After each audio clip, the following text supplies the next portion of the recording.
podcast is part of the Sports Social Podcast Network. Ladies and gentlemen, welcome to Achtung Millwall. Broadcasting from beautiful South Bermondsey, it's the #1 Millwall podcast. Accept no substitute. Hello, dear listeners. Welcome to Achtung Millwall, #1 Millwall podcast. In the wake of Saturday lunchtime's 1-1 draw at Portman Road, a result that doesn't really change much at the very tightly packed race for second spot. Joining me to chew over Saturday's game and a few other matters besides is Merv Payne. How you doing, Merv? I'm very good. Can I just say right from the top, someone, I think might have been a couple of people, mentioned last week that they could hear my smoke alarm in the office. Yeah, the silence reigns this week, mate. And yeah, in my defence, I've been asking, because they're one of those ones you can't do them yourself, otherwise I'd just ripped it off the wall and tossed it out the door. But you have to get bloody maintenance in to do it. And the buggers have spent 2 weeks coming. But literally after the show finished, they came in and did it. So that we won't be interrupted by any sort of flipping annoying beeps today. So just that's great. I managed to edit the bulk of it out, listeners, through my skills with GarageBand. But I couldn't, when Merv was speaking, I couldn't do much for that. No. 1-1, Merv, in what had been billed as a 6-pointer, and so it was. It was a funny game of two halves, as the cliche has it. I thought we did well to come away with a point in the end after a torrid first half. Yeah, the first half was quite tough viewing, wasn't it? It was. But I think we expected it, because I think Ipswich maybe came at us the way we came at Birmingham in our home game. And I think they thought, let's go at them all guns blazing. Yeah. Let's hit them right from the off, get in their faces, not give them a moment's rest.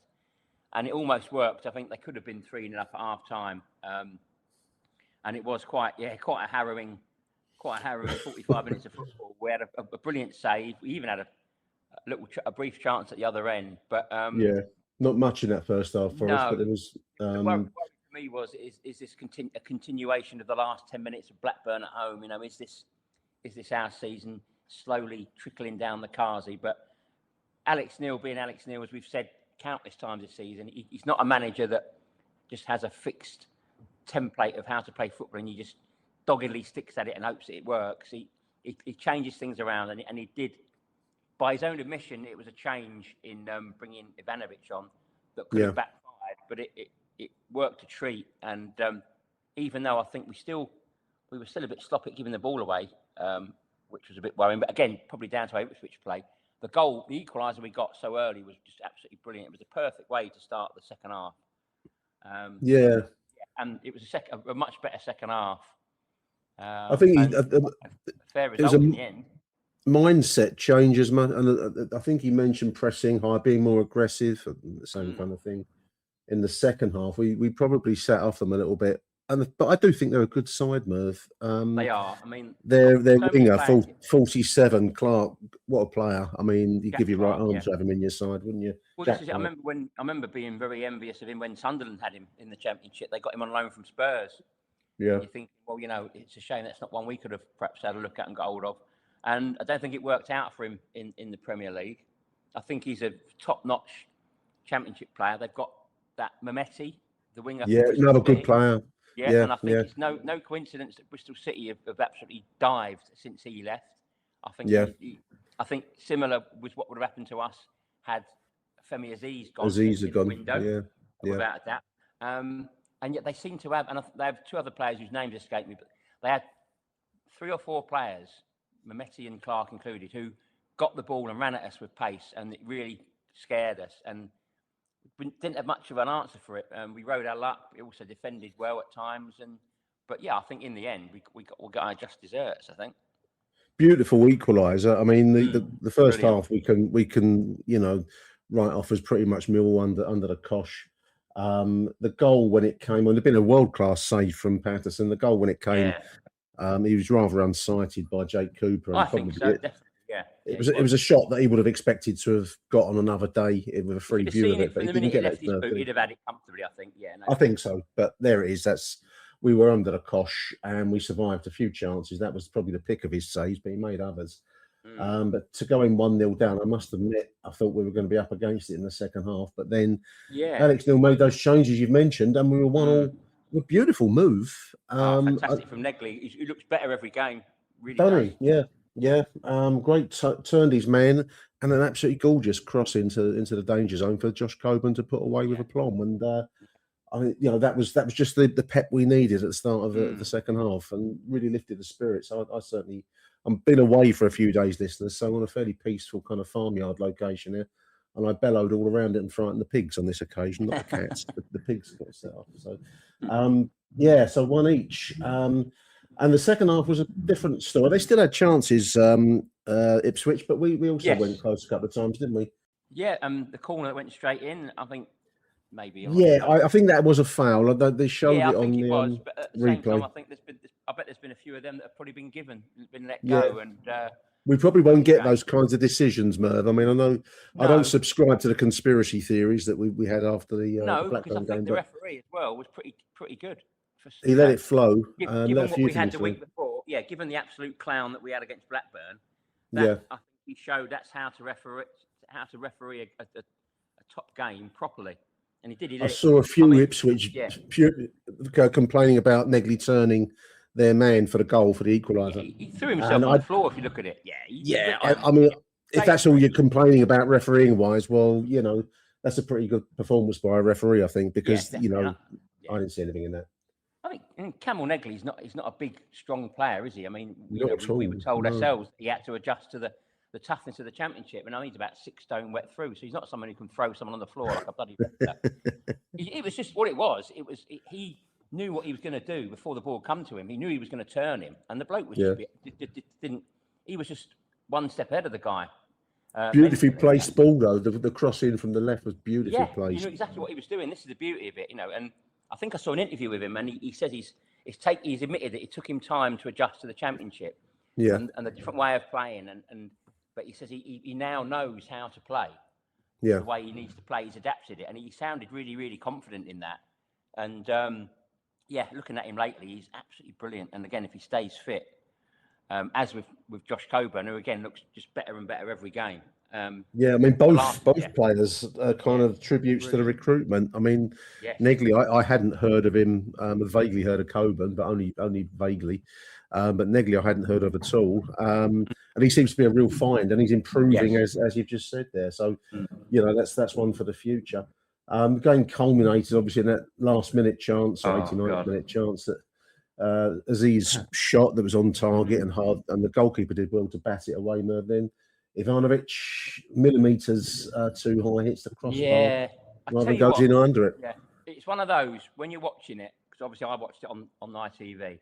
Yeah, same here. When you're watching it, it's one of those that everything seems to go in slow motion, and I can only remember a moment like this twice before in all the years I've followed football, and one of them was Dion Dublin in the second half of the second leg of the playoff semi-final. Against Birmingham, and there was a scramble in the box, and the ball dropped to him, and you're thinking goal, and you're already celebrating in your head. You see him putting the ball over the line, and you're celebrating it, and then in reality, it goes in slow motion and it goes past the post, and you think, how has he not scored? The other one, that was one of those moments, wasn't it? Yeah, Gaza, Gaza golden goal in the West Germany, final. I was in the pub watching that, and the whole pub was up when the ball come across the empty goal, and Gaza's there. You think, right, goal. And you're celebrating the goal. You see it in your mind's eye. You see it going in. And you're celebrating it. Yeah. And then you think, oh, it's a goal kick. And you think, why isn't it? And again, I saw even when Aziz was bearing down, and I thought he's just going to slot it in. And when the keeper saved it, and I saw Ivanovic he had time to compose himself, and he composed himself. And I just saw the net bulging, and I was up on my feet celebrating. Yeah. And even then, when it hit the bar and the keeper, I thought it was going to just bobble in the goal. And when it went away, I was just think, how is these are the moments, Merv, aren't they? Yeah, I mean, maybe they are, but I do think, on reflection, it would have been harsh on Ipswich had we nicked it. I'd have taken it, obviously, all day long. Oh, of course. It would have been, because I think the Ipswich fans were actually, compared to some of the other fans, were actually quite kind to us on social media, at least. So they were quite. Yeah, in terms of arsehole factor, they don't seem they have too high a number. I mean, other clubs seem to. Credit. Yeah, I didn't see many. I didn't see many examples of you're the worst team we played all season. No, which is the standard. I mean, I might have missed a few listeners. I don't want to overdo it. Yeah, but, I think someone predicted a couple of weeks ago they were going to absolutely murder us, but which was quite amusing. But I think a lot of them accepted that we came out and we did a good job on them in the second half, and we certainly competed with them. And end of the day, they spent 150 million quid on their team. Well, that's the difference, isn't it? That's the difference. We're scratching in the, in the sales bin rather than at the top table for our signings. But there we are. Man of the match. I cheekily went for Alex Neil for those half-time changes and the tactical approach, because that's really what turned it. Otherwise, I mean, Jake Cooper continues to cement his legendary status, Merv. I mean, there was a debate on X about whether he is or isn't a Millwall legend. I think he's, however you want to define that. I don't know what more you got to do other than what Jake's doing for us to qualify for such a thing, over 400 appearances.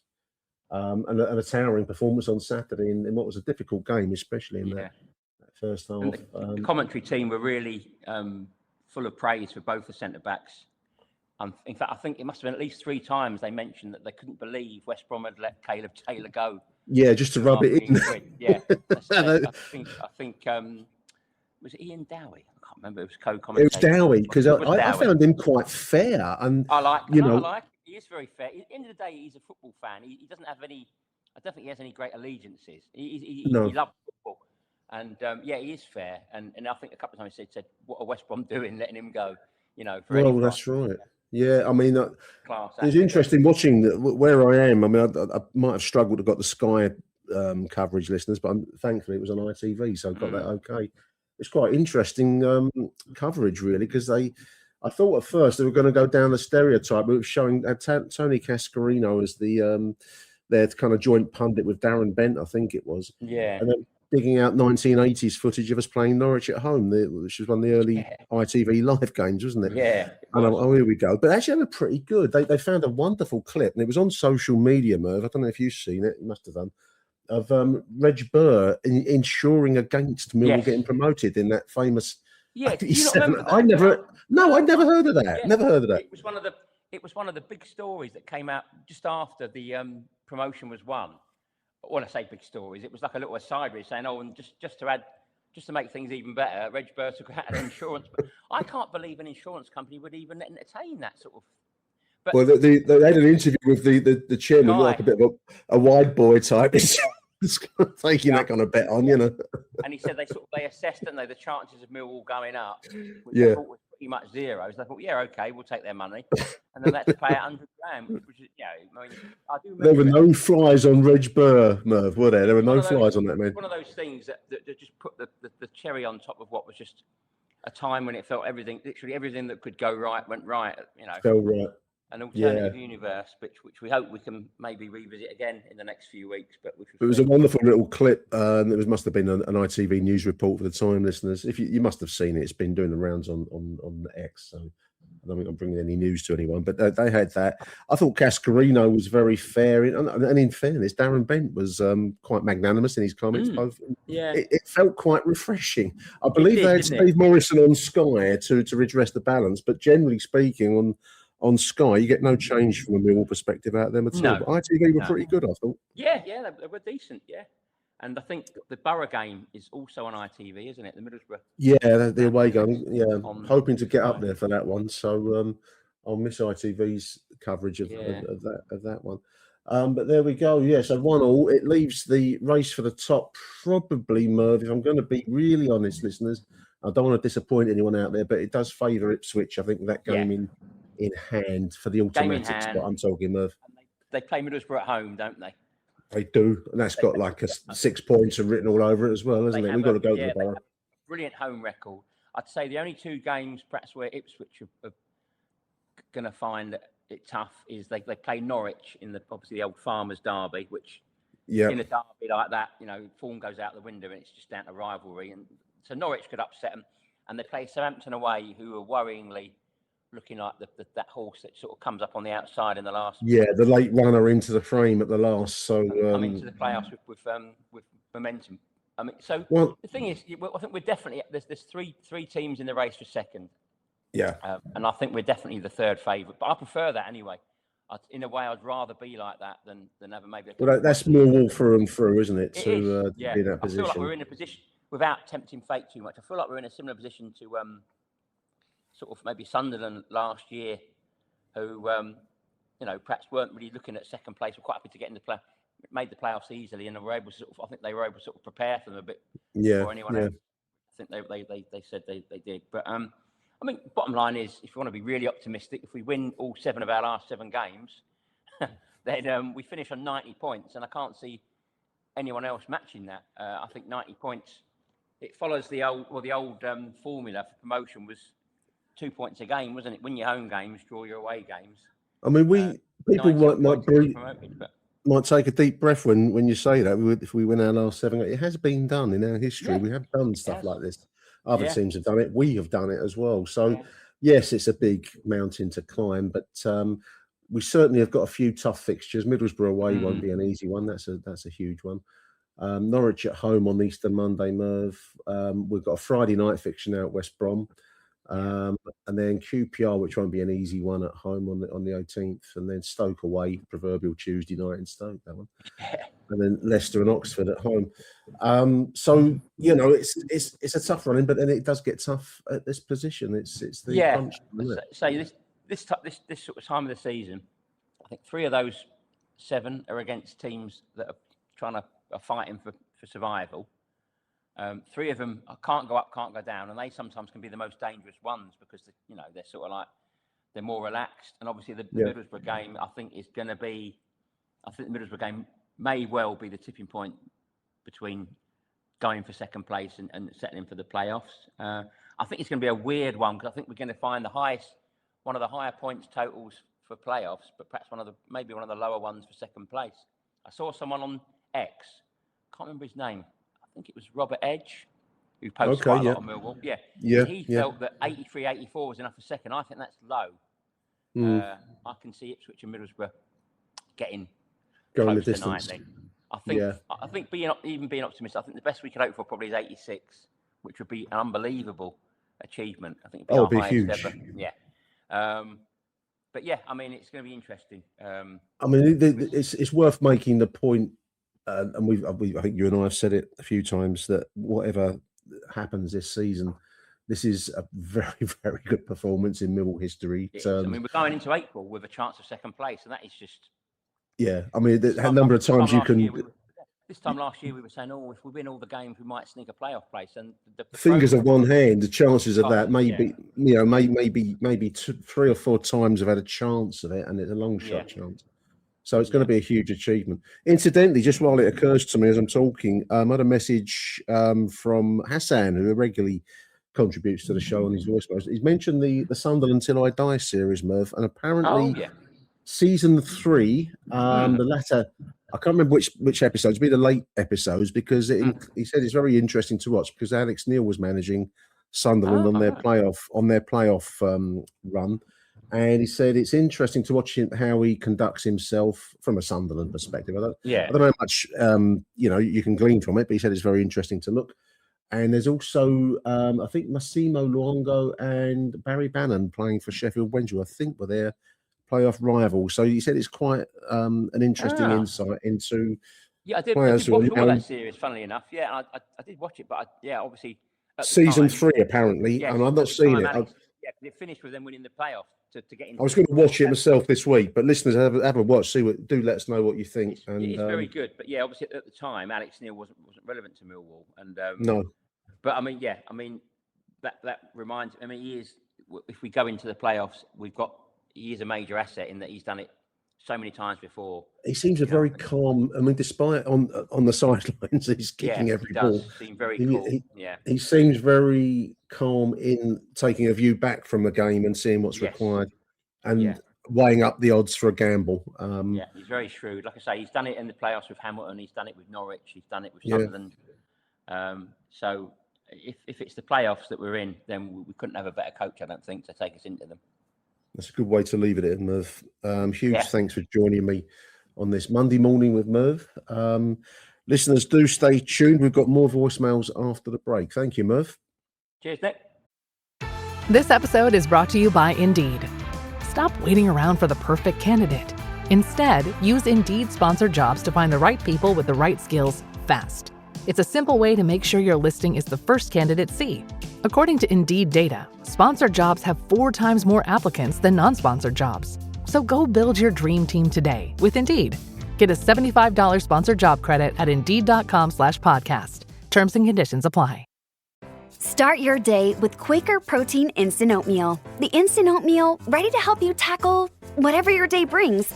Like wrangling your toddler into their car seat. That was fun. Coaching your 6th graders soccer team. Go girls! And carrying all the groceries in one trip. Whew. Try Quaker Protein Instant Oatmeal, granola, and bars. Great taste and a good source of protein. Quaker, bring out the good. Zootopia 2 has come home to Disney+. Let's go!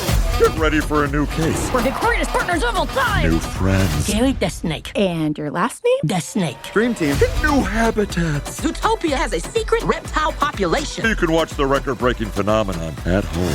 Zootopia 2, now available on Disney+, rated PG. And right now you can get Disney+ and Hulu for just $4.99 a month for 3 months with a special limited time offer. Ends March 24th. After 3 months, plan auto-renews at $12.99 a month. Terms apply. Achtung, Millwall.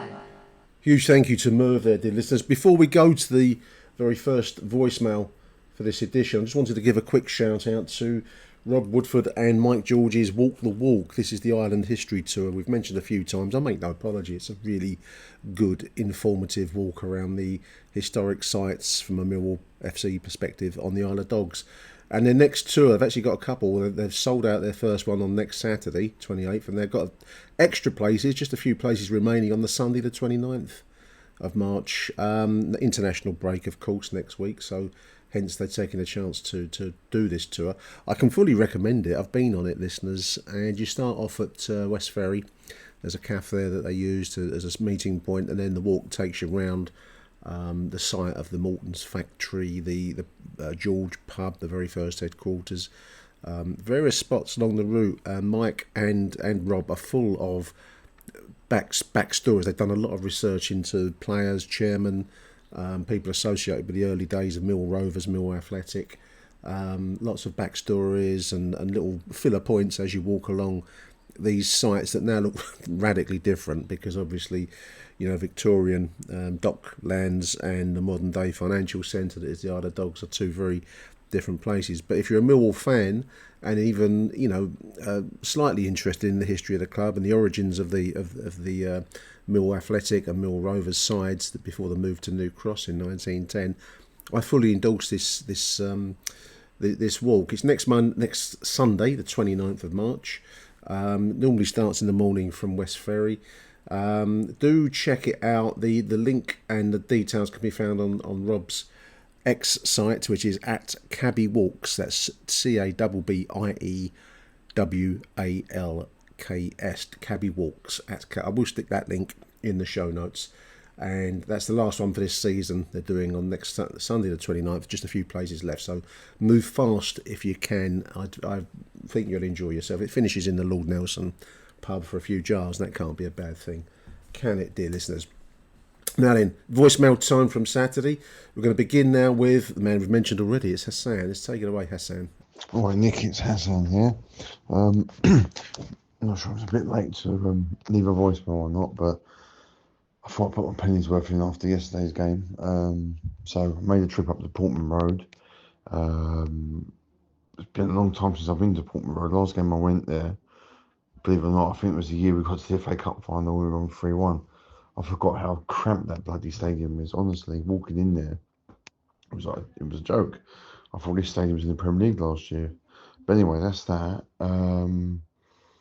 Overall, good point. Looking at the Ipswich game and then looking at the Borough game, for me, the best case scenario is we could get 4 points from those two games. That'd be great. And so far, we've got one. So we're on the right track there. It's good to see Caleb Taylor back. I was worried going into the game that McNamara would be playing right back. I know he's a good defender, but as we saw yesterday, Ipswich have got a lot of quality, so much quality. I mean, I'll go straight into it. That first half, we were chasing shadows. I think they were more up for it. I think we gave them a bit too much respect as well. And they always seemed to have the spare man. It was almost as if they were playing with 12 men. And to give them their due, they cut us apart so many times. Always had space. I'm assuming that comes from hard work, and trying to find those pockets of space where we're chasing shadows. And was worried going towards half time that, I said to people around me, we can get to half time 0-0, we've done well. Unfortunately, we couldn't. Jack Clark, he was a thorn in our side all day, caused us a lot of problems, and I think someone mentioned it online.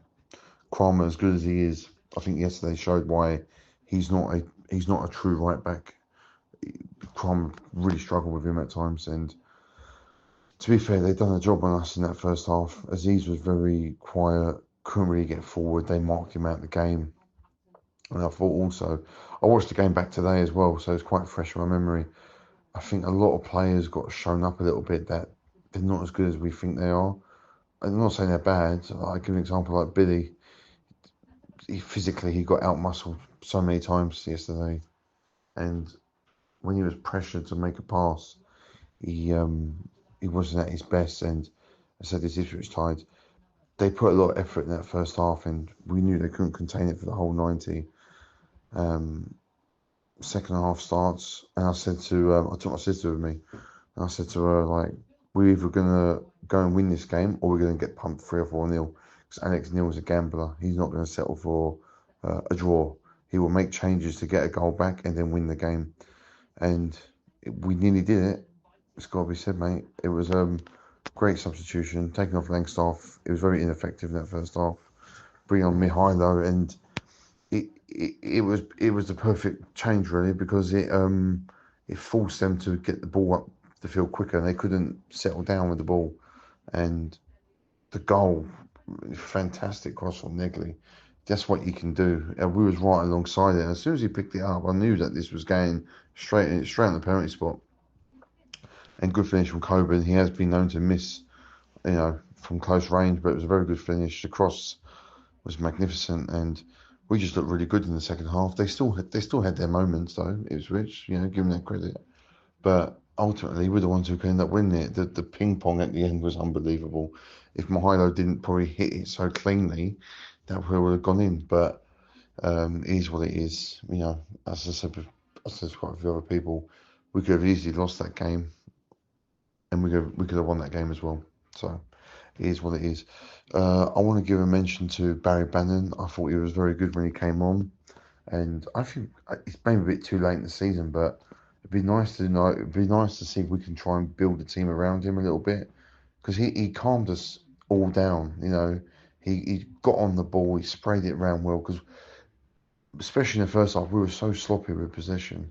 The amount of times we give the ball away in dangerous places as well, unnecessarily, under pressure. He gets on the ball, calms it all down, always picks a pass. It's a shame his corners weren't great, especially towards the end. But otherwise, I thought he was very good when he came on. I want to talk about the goalkeeper. Outstanding save that he made. The commentator called it world class, and I agree with that. And I'll give him credit. A fantastic save. But I'll be honest with you, mate. I can see why Sunderland are not use him in the Premier League. His distribution is awful. His communication is awful. We as I said in the first half, it's right in front of us. We can see him. He just looks so quiet. He looks like a shy boy at times, and his decision making is very questionable. I think leading up to that first goal, he had a chance to come out and claim it, and he didn't know whether to come or not. And to be honest with you, I haven't got a lot of confidence in his goalkeeper.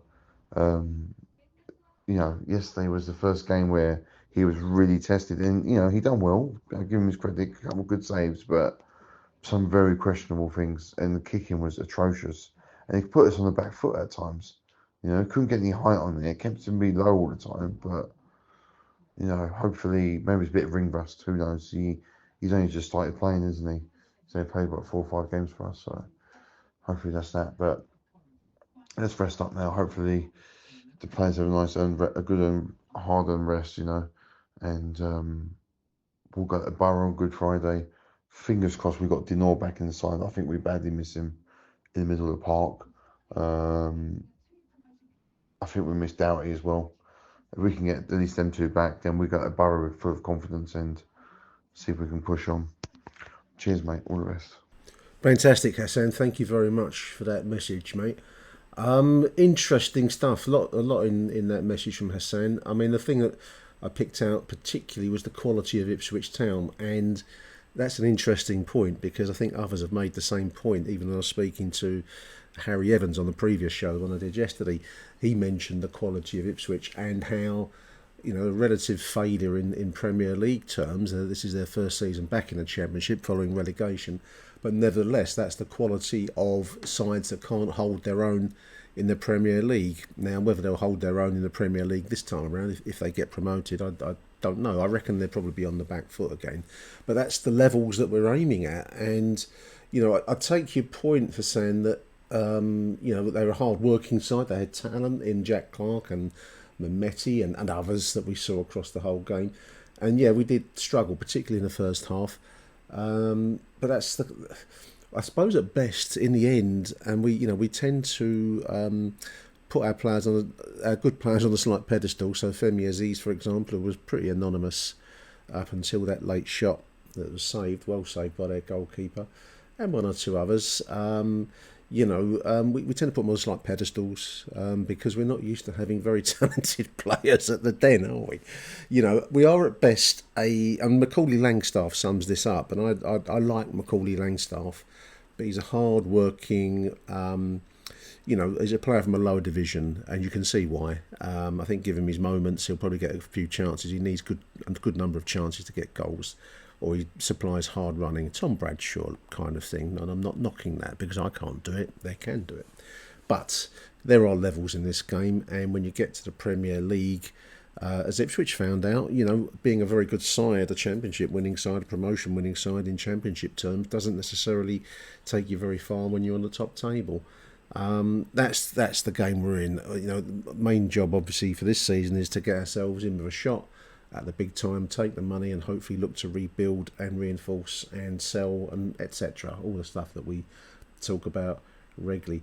Camille Negley is a player that I've mentioned already on this show and previous ones. I'm going to mention him again. That cross was a thing of beauty for the equaliser. And I'd also like Coburn. I think he's developing into a good physical striker, and he does have a better understanding now with Mihailo Ivanovic as a two up front, and that's refreshing to see. But that is a gamble to go with two. At half time, Alex Neil gambled. He said in his post-match comments that he knew it was a gamble, and I think as Hassan has said there, Alex Neil said the similar thing. He said it could either work and work well for us, or it could get very messy for the afternoon. He didn't mean Lionel Messi, dear listeners. Huge thank you there to Hassan. Great stuff. I'm going to play Jim Hackett now. Morning, Nick. Jim Hackett here. After yesterday's result against Ipswich, I think the proverbial sort of game of two halves, but I think Ipswich will rue the fact that they didn't get more than the one goal in the first half. I thought it wasn't that we started poorly or sort of took time to get into the game. It was just that Ipswich from the kickoff just went for it a nice and lively. Everywhere they were sort of trying to pass the ball, it got there. We didn't break anything up, and eventually by the sort of 40-odd minutes when they got their goal, you know, you can't moan about them getting a goal because they probably deserved it on not just the balance of play, but they had all the play going forward, and we had very little to offer them apart from resolute defending and some sort of lucky ricochets plus that fantastic save from Patterson. So the first half, I thought we carried a couple of players. I thought Femi didn't have, again, his best day, but you always know at some point he'll come good against some of these other teams. But yesterday wasn't his day. I thought Luke Cundle, possibly in the centre of the park. I think the way Ipswich played, and they played through the middle all the time, then it caused us great problems there because we just didn't have the protection that we would normally have with Casper and Billy. It was Billy and very little else really trying to do, you know, a sterling job in there, and he did what he could, but he just, you know, when you think he's up against two or three men all the time, then it's very difficult for him. And I think Luke Cundle's sort of position and the way he plays, he's better in the attacking third. That in a game like yesterday probably wasn't the right game for him. But then, you know, without Casper, I think Alex Neil is constantly changing and looking for the right person. I thought maybe Derek would have come on earlier to replace Kundal, because at least you've got a physical presence and something to get around the pitch, with a bit of strength. But ultimately, we got to half time 1-0. We didn't create too much to be in the first half, but the second half, I think the change he made of bringing Ivanovic on and taking Langstaff off obviously sort of set out the way we were going to play. But I thought we were a little bit better than that, because I thought our two strikers suddenly didn't just occupy the Ipswich back line, but they actually started sort of pushing them around and getting stuck into them. And for Josh Coburn, it was a great opportunity, I suppose, for him to show what he can do one-on-one. And every time the defender was up his backside or shoving him around, he was still winning the ball, still trying to lay it off and getting involved. And, the goal that did come in the second half, I thought, well, it's just a fantastic take and turn by Negley, who just out-muscled the Ipswich fullback, and then put on a fantastic cross right on the money. And Coburn, having missed one or two of them this year, he didn't miss yesterday, and it was a fantastic goal, well deserved, I thought. And then from then, we did look like the team that might just go on and win it, because every time we broke, you could see Ipswich didn't have the answers to what we were trying to do, and it was just that one little bit of luck that we could have done with that might have got the winner. But ultimately, the Ipswich probably one of the better sides that we've seen, especially at their place, where they were very fluid, very flexible.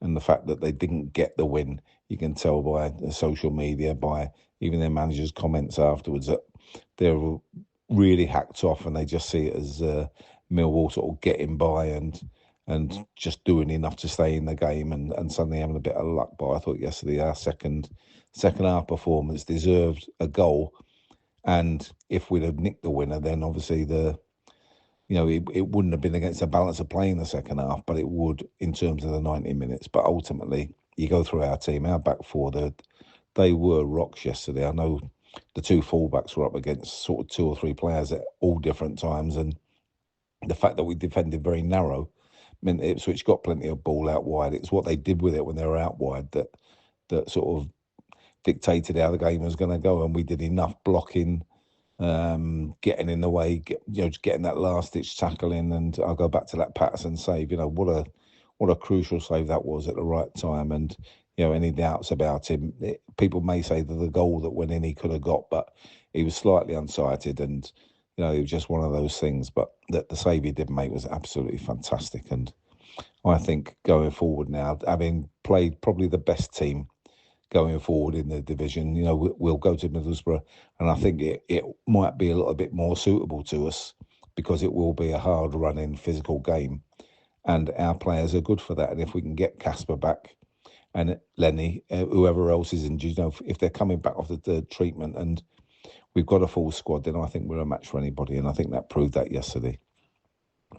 Our midfield yesterday, again, like I said before, with Kundal in that position, I don't think Billy had a lot of help and protected the back four, but ultimately he sort of did his best. And as the game went on, when he brought Barry Mannum on, I thought it was a great substitution, because suddenly you could see when he did get the ball, he looked to get us into danger areas, and with a bit more luck, he could have threaded one through, or his shot would have gone in, the one that sort of started the move that Mihailo hit the bar. But I thought Bannon played well.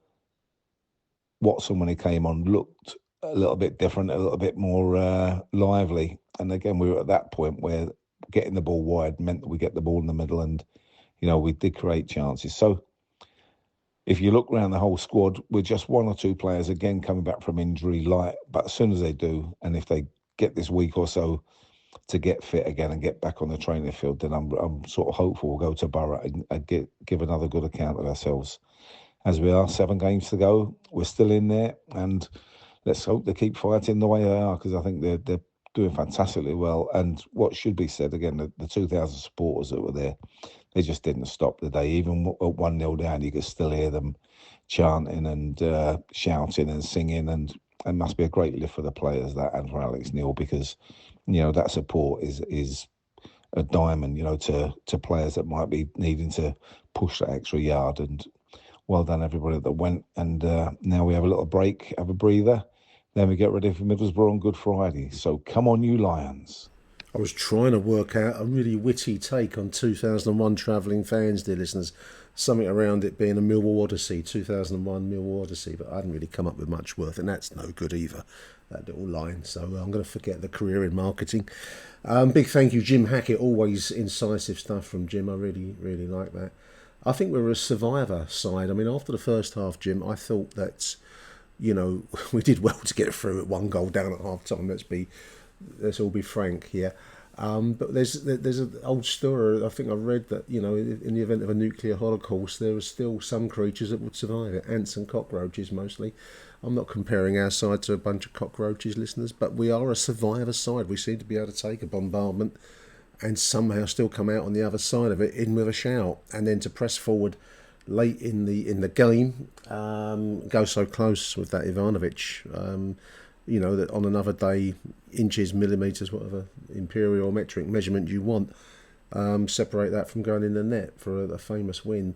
These are the moments that seasons can turn on, and you know, for that reason, as I said to Merv earlier, and I do rather think we're into playoff football rather than the automatic spot now with so few games to go, but it's not out of the question. 7 games of the season to go, and the returning heroes of Casper de Noor, Ryan Leonard, and the impact that we're going to see, I think. And Jim and Hassan mentioned Barry Bannon, and I haven't mentioned him much, but he does bring a certain calmness and, dare I say it, depth of experience. Otherwise, we've got players that have never been in these big time pressure moments, the big time, and it has an impact. It has an intimidatory quality, and you need players like Bannon that have been around the track a few times to calm moments and get people thinking. When we play that way, we are a decent side.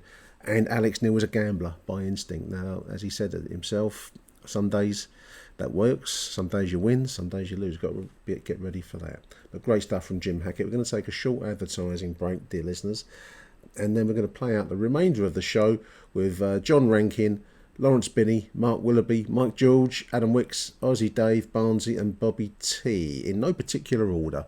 But huge thank you to everyone for their contributions. I really appreciate it. I love doing these voicemail shows, and I'm going to keep them coming. So big thank you to every single person that's contributed to this show. Take a short break, and then away we go with John. Whether your business has 6 floors or 6 employees, Walmart Business has everything you need to save time, money, and hassle. You can restock your break room with bulk ordering or bulk up your ordering team with shared payments. And you can get it all delivered straight to your business's door, whether that's on Wall Street or Main Street. Walmart Business. It's the Walmart you love, now for your business. Learn more at business.walmart.com. Achtung, Millwall.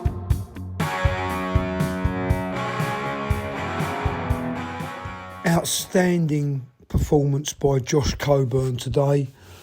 We went to Portman Road, and a few minutes into the first half, the way that Ipswich are moving the ball around, I thought, wow, there seems to be a bit of a gulf in class here. And the way they were making space, their movement off the ball, Ipswich, was fantastic. They were playing out from the back, drawing us in and then playing around us. Simple football. We were off the pace in the middle. I don't think Luke Cundle and Macaulay Langstaff worked in the middle, to be honest with you. I think Billy Mitchell had too much on his hands. It seemed like kind of 4 against 1, really. Our back players did well. Jake Cooper had a good game. Taylor was a little bit slow to begin with, but quickly got back into the pace. Kramer, he's got to check his wing mirrors a bit more. He goes to sleep a little bit, Kramer. He plays looking forward all the time because he's a centre-back, and he's got to start checking his right shoulder a bit more, because a few times he was caught out of position and off the pace. But again, you know, they pulled themselves up by the bootstraps and did well, and we held on. It was such a shame that that we let that goal. The goal we conceded just before half-time was weak. There was a lack of aggression towards the ball, and Femi Aziz he looks a bit half-hearted to me. although he got better during the game, and I'll talk about him a bit more as time goes on. But there was a bit of a lack of aggression there. We seem to be sometimes a bit weak defending the D and around the edge of our box. And we do play deep as a defence. I noticed that Ipswich were holding an extremely high line when we had set-piece free kicks in. And I think that's what we've got to do. We've got to be a bit bolder. Our back four's got to play higher, I believe. But there you go. We got through to half-time, and I thought I'll take 1-0 at half-time here. And I trusted Neil to change things up. I trusted Alex Neil to change things up. And again, he did what was obvious to me. He brought Macaulay Langstaff off, who was struggling for whatever reason. And he brought on Ivanovic. And there was immediate change. I think he should have took Luke Cundall off. I think Luke is better playing as a kind of as an inside forward, really, a bit higher up the pitch. I don't think he's a central midfielder. Not against a team like that. I really don't. I thought he would have brought Barry Bannon on straight away at half time, but he didn't. But he did eventually bring Bannon on for Cundall, I believe. But the change he made at half time, bringing Ivanovic and Langstaff off, changed things up brilliantly. At that level of football, you can't afford to have one player who's exposed. Everyone's got to be on it. And I just think we were a bit more aggressive. We played with a bit more intensity. We played a higher press. We pushed onto them. And I think we got our just desserts. I mean, Camille Negley, who I'm a big fan of anyway, he's really, I knew he'd be a crucial player for us because, the big games pull out the big players. And you can see he's got so much confidence in his own ability, quite rightly, that he turned the Ipswich player, strong-armed him off the ball, pushed into the box, went wide, and the ball he played into Coburn, who was running in, was just, it was centimetre perfect. If you'd have picked the ball up and carried it in your arms over and put it on Josh Coburn's toe, you couldn't have done any better. Superb.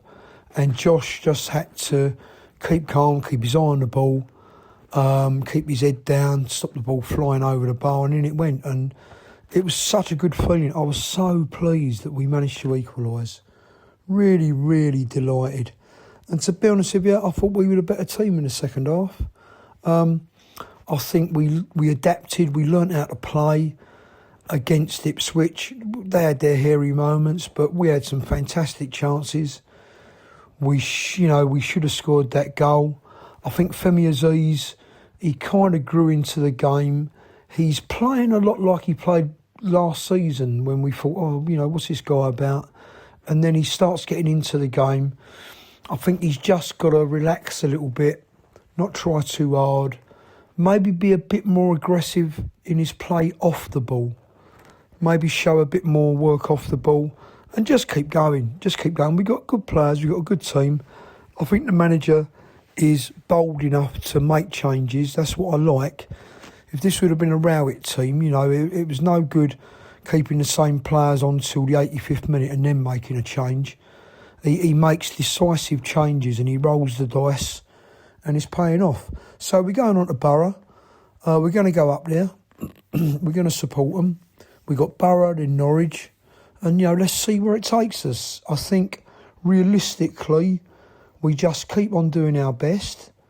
I think a playoff position is well in our sights. And who knows, we might even get into the autos, and that would be a dream. But the good thing is we've got 2 weeks off now, and we can get everyone fit. I understand Will Smallbone's out for the rest of the season, but Massimo Luongo might be available, coming back, and we can get Alfie Doherty and Casper Denor back fit. And I think that midfield setup is going to be absolutely crucial. I just think we've got to, play our most aggressive players. We've got to work at breaking the game up in the middle of the park. Our back four, our defenders, You know, I'm talking about Taylor, Kramer and Cooper. They're big old units, and with that, you know, you don't want guys like that to be turned. And I know Kramer can get ahead of steam up, but on the turn, none of our centre-backs, for obvious reasons, you know, you can't get guys who are 6'4", 6'5" and 6'6", turning on a sixpence. They're not quick, so and Alfie hasn't got a lot of pace. So the only pacey back we've got really is Zach Sturge. Also, we're going to have Ryan Leonard back, please. I think players like Lenny, Alfie Dougherty, Barry Bannon are going to be absolutely crucial as we run in now. But anyway, we got back. You know, it was a good trip. We drove to Portman Road, parked up at the exorbitantly priced £15 council car park, and drove back, and it was a good day. So, come on, you Lions. Hello, Nick, it's Barnsley here. Just my thoughts on yesterday's game. I thought we went into the game, but it was lovely to have Taylor back, and obviously that freed Kramer to his so-called best position. I think, you know, we did struggle a little bit. Obviously Langstaff come in again and started, but as Doug, you know, rightly pointed out, that when you're playing against good teams, they're just going to ping the ball past him and round him, and he looked lost again, unfortunately. But you know, he runs himself into the ground, bless him. And but yeah, I thought first half they didn't really cut us open, but you know, they looked so threatening, didn't they? So much pace, and Kramer was having a bit of a sticky time, and I think and Sturge was on the left as well. But we held firm until the goal. But just going back, that save from Patterson was unbelievable, wasn't it? You know, I watched him in the training before the game in the warm-up, and he's not very vocal.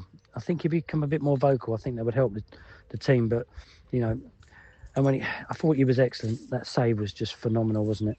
And then obviously the next thing was the goal. I think Taylor sort of had a little dangled his leg out a little bit, and sort of, I think that sort of messed up Patterson's view a little bit. But, you know, those goals, you don't shoot, you don't score, and unfortunately for us, they did. And then, you know, think about Alex Neil, though. He's got the bollocks to change it, and he really has. He wants to go through and try and win every game. And Ivanovic coming on, and you can see Coburn's was battling away up there on his own. I thought he was excellent again today, but they just look so much better when they have two up top. Any striker wants help, and I thought he was brilliant. I thought Ivanovic worked hard, and obviously second half. But you know, the work that going back to Negley, that fella is absolutely up and down like an absolute nutter. And his defensive work is phenomenal as well in the first half. And, you know, there's a break, and who's covering back? And it's Negley. That's why that guy's in the team, and he's becoming a very, very important player for us. But I thought Billy was good. You know, Cundall gets his chance. I think he rightly deserved it. You know, did he take it? It's his first game back. But I think, you know, it wasn't his best game. But we hung in there, didn't we? And we got the goal. You know, Negley, what a pass! You know, to roll that fellow as well. And normally that goes against us, a free kick. But we got the decision from the referee, who actually I thought was very good. I don't know what I'm saying. I'm going mad. But I thought he was very, very good, the referee. And I think he, you know, and obviously the dive. Some referees might have fallen for that, but you know, Billy didn't touch him. You know, that guy put his hand up, didn't he? And said, "I'm sorry," but yeah, it was definitely a dive. But anyway, no, great goal from Coburn. What a finish. You know, he has missed those in the past, but I thought, you know, he stuck that way with a confident man, and that player is massive to us. He is absolutely huge. But yeah, it was great to have Taylor back. I thought Cooper was outstanding, playing centre midfield at one point. Well, second half we went 1-on-1, didn't we? And I think, you know, Alex has got the bollocks to do it, which is what we need. I just feel that if we could go out at teams, you know, even the lower teams, the so-called lower teams we've struggled against, if we go out them, you know, they can't live with us, but we don't seem to do that for some reason. But anyway, you know, we could have won it at the end, couldn't we, with Ivanovic and Femi. I think Femi was trying a bit too hard yesterday, trying to impress maybe. But, you know, he's such a threat. That's why we got him in our team. But otherwise, I thought very, very good job done. Yeah, hopefully we can get some players back as well, because it'd be lovely, nice little 2-week break. It's not nice for us because we'd be bored shitless with international football. But anyway, yeah, buzzing with the point, and we go again up in Borough, and I just want to say the fans yesterday, unbelievable, the noise they were making. And it was absolutely brilliant. We scored that goal. When Coburn's header, when he pushed the goalkeeper out of the way, the home team had scored. The noise was phenomenal. So I know they had a great day out there, and, it was a good point. Charlton have gone up to Ipswich and spanked them, but, no other team's really gone at them, I think. And all credit to the players and Alex Neil. I think we were very, very good today. And we go again. Anyway, mate, have a nice weekend. I'll speak to you later. Afternoon, Nick. Achtung, Millwall. Bobby T. Yeah. Just got back into London. Do you know what? I sound a bit deflated. I'll tell you why I feel deflated. Because, we went to Hull, played rubbish, smash and grab, and got 3 points. Forget Blackburn last week, out of our system, referee, whatever, didn't take our chances. That's in the past. Today, and I will tell today, we were awful in the first half. Ipswich are the best team in the league, the Tractor Boys, or Ipshit, but they're not shit. Let's be honest. In that first half, they run the show. They ran us record. We could have been 2 or 3 down, and then again we had a Negley's chance as well. When he hit the keeper, but what a great championship game. Let me just tell you, every single fan, 2001, I was one of them, right? Alex Neil, your backroom staff, the players, our boys, our fans, we had heart, we had passion, we had bite, we had soul. In the second half, though, first half, we went missing. And Jack Clark, he's a baller, but Tristan, put him in row Z, as Dennis Ryder would say. Put him in row Z. Don't give him an inch, right? Him and the Nigerian, Ipswich number 5, the Nigerian guy, ran the show in the first half. Only first half, right, yeah? That Nigerian number 5, their centre-back or their defensive, Niguala, I don't know where he is, yeah? We should have got someone on him to shut him up, yeah? Don't give Don't give Jack Clark an inch.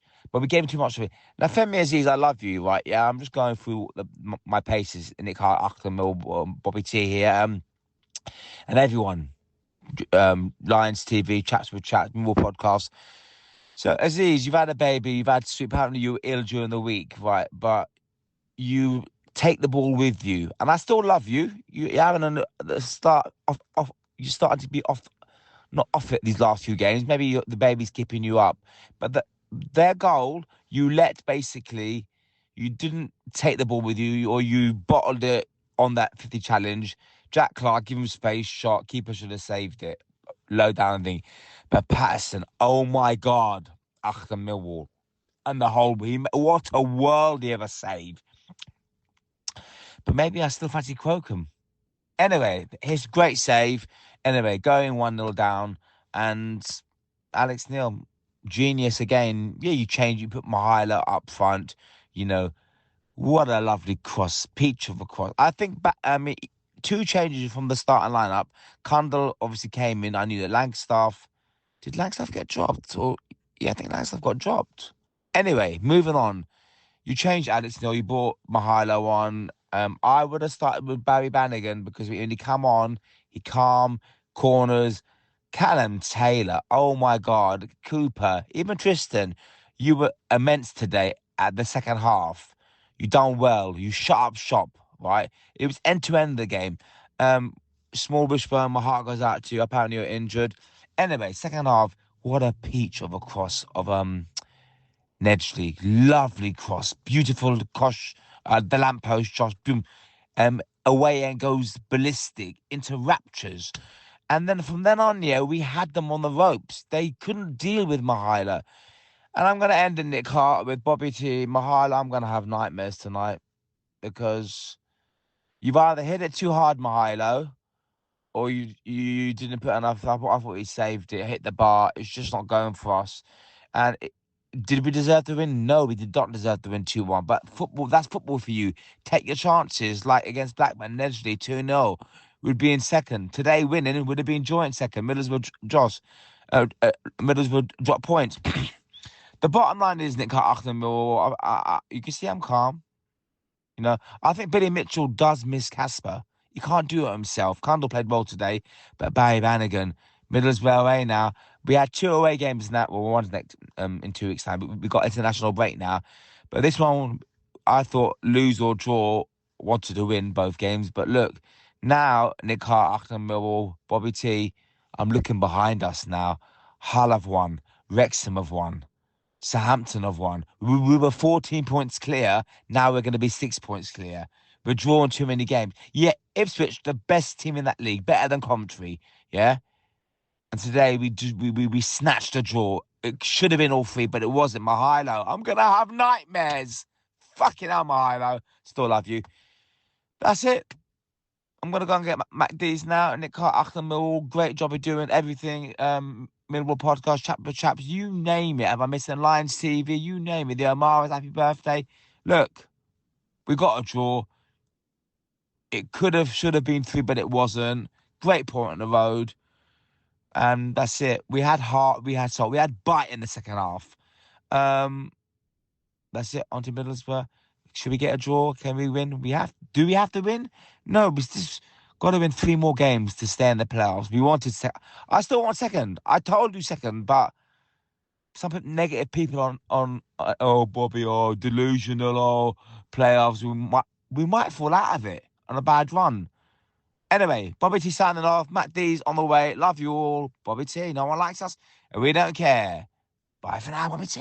USAA knows dynamic duos can save the day, like superheroes and sidekicks, or auto and home insurance. With USAA, you can bundle your auto and home and save up to 10%. Tap the banner to learn more and get a quote at USAA.com/bundle. Restrictions apply.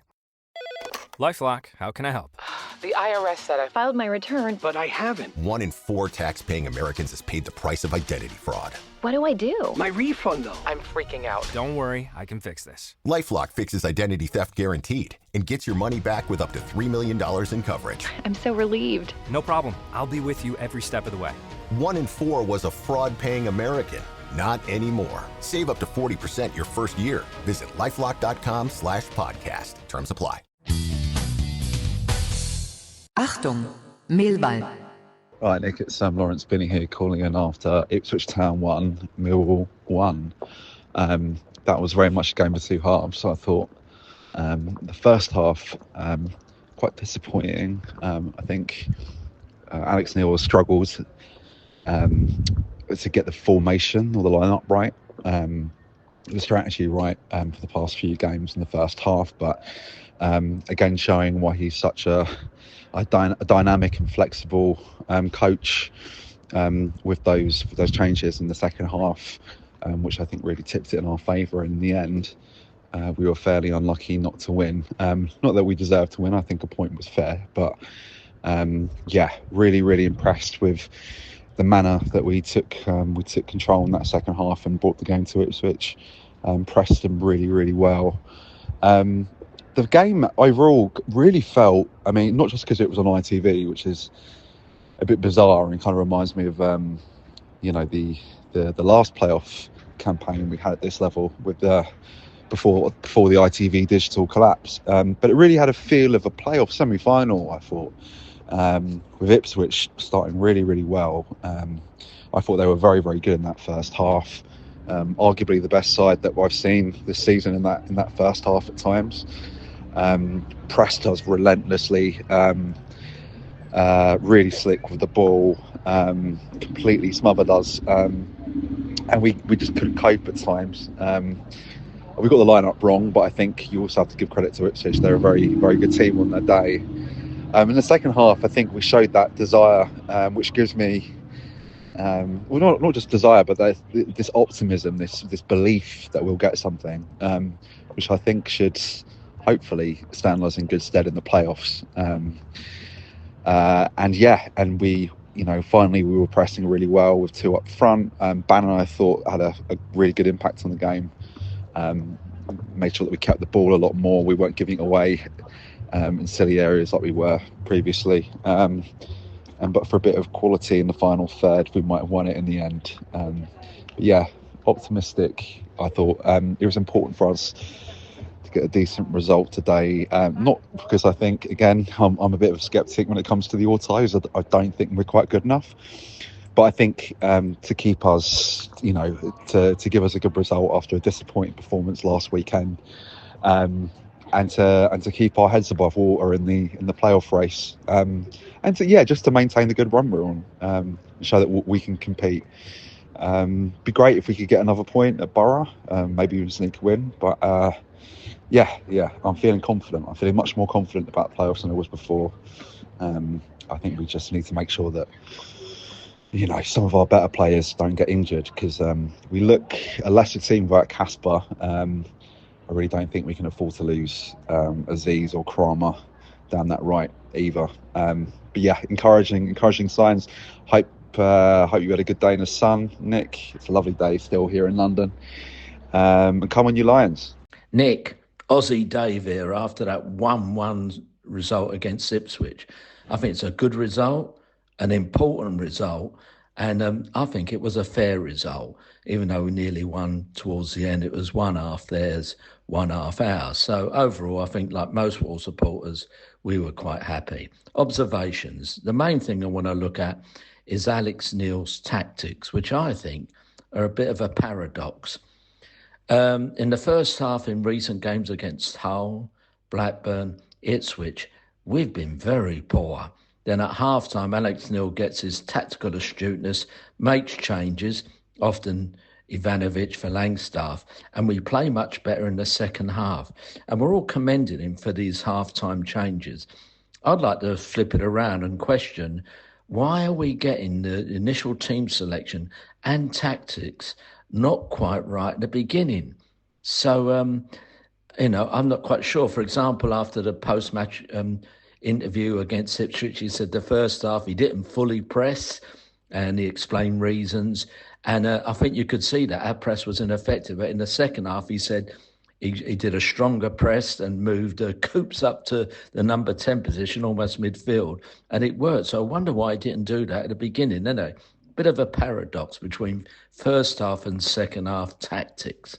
Second area, onto the players. Coburn and Coops, I reckon they were joint man of the matches, both mountains. Coburn has been very encouraging since he come back. Taylor, thought he was a bit rusty to begin with, but definitely grew into the game, and he's very important that hopefully he plays the rest of the season. Kundal, I was really pleased he was selected, though I think he's more effective in a number 10, and in midfield he looked lost in the first half like the rest of the team. A bit better in the second half. I'd still like to see him play, maybe a 10. Couple of other players. Langstaff. 3 or 4 games ago, I said he could be the permanent solution to our number 10, which we've always been searching for. I've totally flipped 180% degrees. I don't think he is good enough. He's not creative enough. And I actually don't think we should select him again. I think players like Ivanovic or Kundal can also press, but give that creative edge as well. And the final player I want to pick on is Aziz. I don't think he's really been at it since the Birmingham game, which is about 4 or 5 games ago now. And I wonder why. Maybe because he didn't have his mate Kramer down the right, or the transfer speculation, no idea. But he hasn't been on it really, though he still contributes significantly. It would be nice to see the old Aziz. Finally, the third point is actually nothing to do with the game, but I thought a couple of moments that I found amusing. When Bannon was trying to come on, the fourth umpire said, "You've got to take your wedding ring off, mate." And he was pulling hard at his knuckles. You thought you're going to see blood. And he couldn't get it off. And in the end, he sort of like gritted and pulled it off. I thought, why wasn't the ring taped? But I thought that was amusing. And the other amusing thing was the post-match interview with Kramer, who's still got a very strong French accent. And he was interviewed by a Millwall interview, had a very strong Scottish accent, maybe an O'Neill relative. And between the two of them, the strong Scottish and the strong French, you had to really concentrate to understand what they were saying. Anyway, finally, the next 2 games, Borough and Norwich. I'm actually concerned we won't make the playoffs. And I thought, with Ipswich, Borough and Norwich, we need to get 1, probably 2 wins out of that. Look, we're only 6 points ahead of Southampton and Wrexham and all that lot. So it's getting very cagey. So let's hope we can go to Borough and Norwich and get 4 points out of those 2 games. Come on, you Lions. Hello, Nick. Mark Willoughby here. Don't know if I'm a bit late for the voicemails, but I thought I'd chip in anyway. So 4 of us travelled up to Ipswich yesterday, had a good journey up, and managed to find a cafe and a nice fry-up to set us up. I think we're all a bit nervous, obviously coming off the back of a defeat, and with the international break ahead, we're all thinking the last thing we really need is to go into that on the back of 2 defeats, and we had a very tough assignment at Portman Road, where everyone knows, they're a good team and very good home form. When we saw the team sheet, it always makes me nervous when we haven't got Casper in the middle, and I thought we looked a little bit light in the middle, and I think it proved that in the first half. Just before the game, we had a wander around the ground. Nice ground actually, and nice tributes to Bobby Robson and a statue of him and Alf Ramsey, and some nice pictures to look at. Thinking of those boys, late 70s, early 80s, doing such brilliant things. I'm sure the phrase "a game of 2 halves" will be mentioned a few times on this podcast, and so it was. We were overrun in the first half, and Ipswich were tormenting us. Their winger Jack Clark, I thought he was Ipswich's man of the match, and played very well. Scored their goal from outside the box against Patterson. I don't know if Patterson was a bit unsighted, but I thought he was a bit off yesterday. A few little shaky moments. Kicking wasn't great. Mate of mine has latched onto that and thinks that his kicking's a bit deficient generally. They went in at half-time justifiably ahead. Thought the referee was a bit crap in the first half again, and adding to the shouts about there being an FA conspiracy against us. Alex Neil, true to form, love him for it. Aggressive substitution at half time again, to try and make something happen. And Serb came on for Langstaff. It was great. The Serb was brilliant, and we started off much better and just continued that throughout the game. And by the end, Ipswich really were holding on. So fantastic testament to Alex Neil's courage and to the attitude of the boys to keep trying and believe in themselves in a very difficult environment, and being 1-0 down. Very, very positive second half, and helps with our belief that we can go anywhere.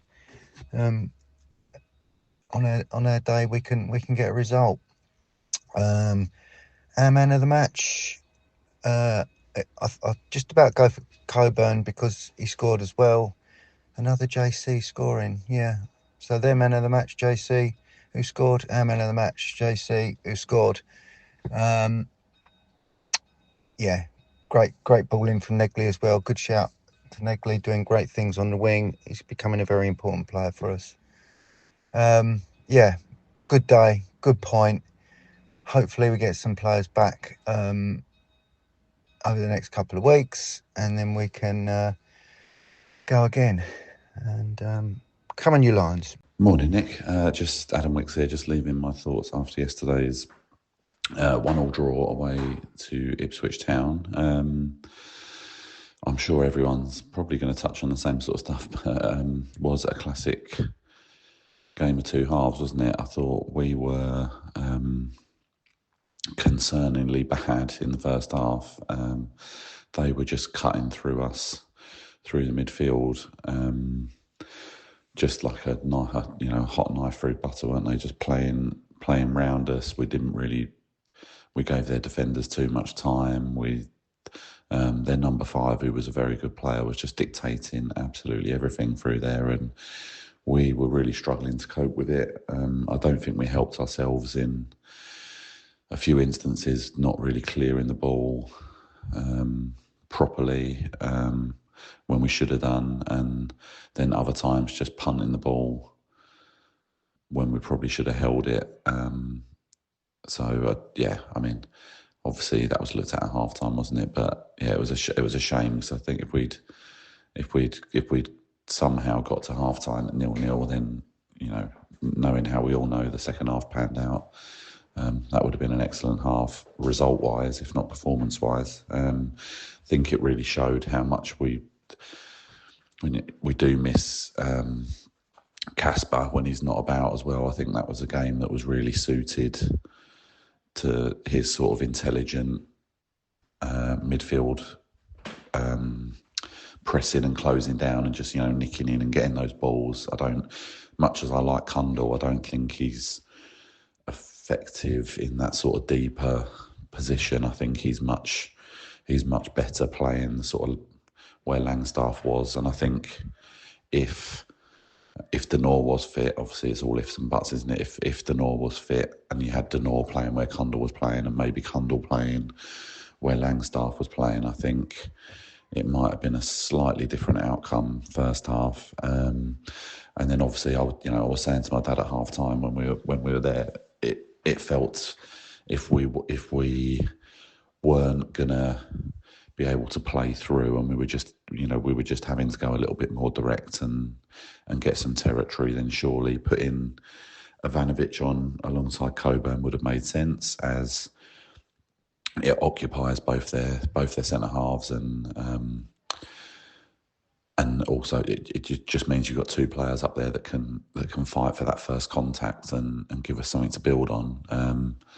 And it obviously, that's what he did, and it worked. You know, it worked fantastically well, didn't it? I thought, though, you know, Coburn, I thought, was excellent yesterday. Took his goal really well. I mean, Negley, you know, as well, has been excellent, hasn't he? Especially the last 6 months, and that was a great crossing for the goal. I think the thing that I liked in that as well is he just give their fullback a little nudge just as the ball came to him. And I don't know if anyone else noticed, but they seem to be doing that a lot to us before that point, where, you know, the ball was going in, we were about to take a touch, and they were just giving us a shove. Not, you know, I would say they were just being stronger. There weren't really any fouls in there, but it was nice to see that, and that was a sort of indicator of a change in mentality second half. And I really liked the way we just didn't give them any time on the ball. We pressed, we harried, we made things really uncomfortable, and in the end we were unlucky not to nick all 3 points, weren't we? I think if that, you know, Aziz possibly should have done a little bit better with his first attempt. Goalie makes a decent save, and then Ivanovic's shot, he almost connects with it too well, doesn't he? And if that's, you know, half a centimetre lower, it's probably going off the bottom of the bar and in. And I think it was, you know, it was an excellent second half performance. I think once again, you know, Neil shown some balls at half time, hasn't he? He's made some changes that have worked, and, you know, all his subs have added something for us as well. I thought Bannon was great when he came on. You know, Watson was good when he came on.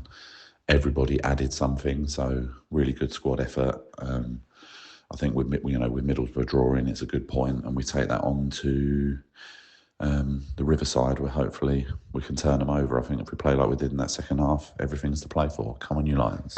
I guess if anyone had offered us a 1-1 draw away at Ipswich, then we would have probably bitten their hands off before the game. However, at half-time, if somebody had offered us a 1-1 draw away at Ipswich, we would have probably said, oh, yes, please, we need help, because Ipswich were superb in the first half. They attacked us at will. We defended poorly. We couldn't get anything going at all. Their press was pretty good. And we stumbled and we stuttered, and we didn't really do anything in the first half. However, we came out for the second half with all guns blazing, 1-0 down. However, we attacked, we charged, we pressed, and we speeded up our play. And blow me down, what a great goal from Josh Coburn for the equaliser. another ball across field, across the penalty area, and there he was at the far post to smash the ball home. Absolutely superb. And it has to be said, the crowd up there, the Millwall crowd up there, was absolutely magnificent. We hardly heard the Ipswich fans at all. In fact, at one point, the thought crossed my mind that we must be in some sort of a library, and it wasn't really until they scored that we heard anything from them. But so loud were Millwall that basically drowned them out anyway, so not a problem. But Millwall's second half play was absolutely brilliant. We were attacking them. We looked dangerous every time we went forward. How Ivanovic never got a goal, I do not know. Off the post, off the bar, pinging about in the box, and somehow we just couldn't get that ball into the net. But we had more chances as well to go 2-1 up, but it was unlikely and not to be. I mean, I think most Millwall fans would agree that we lost the first half, but we absolutely smashed the second half, and therefore a 1-1 draw was probably a fair result in the end. Good news is that we are on level points with Ipswich. Middlesbrough only drew against whoever they were playing, and it's all to play for. So I think now that we've got over this one, if we can get a result from Middlesbrough, perhaps a draw, perhaps a win, then we are in the box seat, because Ipswich have got a horrible run in. They've got to play Hull, I think, and I think they've also got to play Middlesbrough as well. So, but a great day for Millwall, away from home at Ipswich. Come on, you Lions. Thank you for tuning in to this edition of Achtung Millwall. All profits from our show benefit the fabulous Lions Food Hub, helping families in the Essex 16 area. Until the next show then, it's Arrivederci Millwall. Bye for now. Who do you want to watch?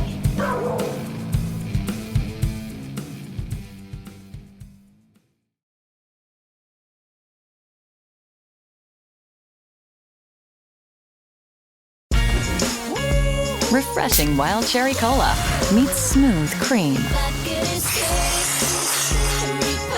The treat you deserve. Pepsi Wild Cherry and Cream. Treat yourself.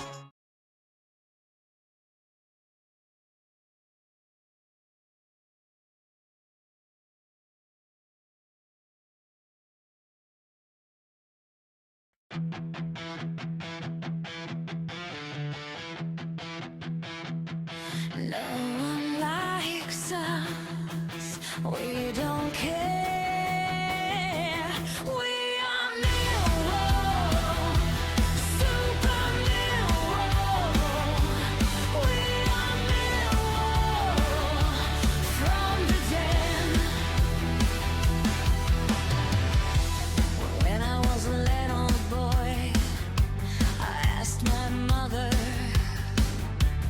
what will I be? Will I be Arsenal? Will I be Spurs? Here's what she said to me.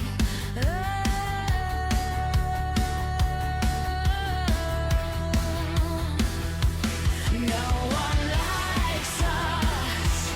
We don't care. We are Millwall, Super Millwall. We are Millwall from the dead. We are Millwall from the dead. It's Saturday. It's cold blowing. We've all come down to cheer. We've had our jelly deals. We've had our